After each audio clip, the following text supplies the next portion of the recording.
Hi, இன்றைக்கி ration பச்சரிசி சாதத்தில் எப்படி வத்தல் போடுறதுன்னு பார்க்கலாம். ஒரு மிக்ஸி ஜாரில் 2 பச்சை மிளகா, கொஞ்சம் கல் உப்பு, கருவேப்பிலை மூணுத்தையும் நைஸாக போட்டு அரைச்சிக்கலாம்.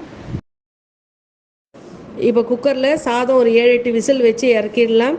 இது நல்லா ஆறுனதுக்கப்புறம் மிக்ஸி ஜாரில் போட்டு நல்லா நைஸாக அரைச்சிக்கலாம். இப்போ மாவு ரெடியாக இருக்குது. இதில் சீரகம், பெருங்காயம், எலுமிச்சப்பழம் இது நல்லா போட்டு கலந்துடலாம். கட்டி இல்லாமல் நல்லா கலந்துக்கலாம். இப்போ முறுக்கு அச்சில் முறுக்கு இல்லைன்னா ரிப்பன், இந்த 2 அச்சில் எது வேணாலும் நம்ம போட்டுக்கலாம். இப்போ நல்ல ஒயிட் கிளாத் கொஞ்சம் ஈரம் பண்ணிவிட்டு நல்ல வெயில் இருக்கிற இடத்துல போட்டிங்கன்னா 2 நாளில் சூப்பராக நல்லா மொறுன்னுட்டு வத்தல் ரெடி ஆகிடுது. தண்ணி தெளித்து பின்னாடி தண்ணி தெளிச்சுட்டு எடுத்துடலாம்.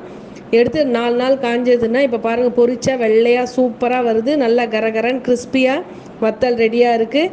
சாதம் மீந்திருச்சின்னு கவலைப்பட வேண்டாம். இந்த மாதிரி செஞ்சு சாப்பிட்லாம்.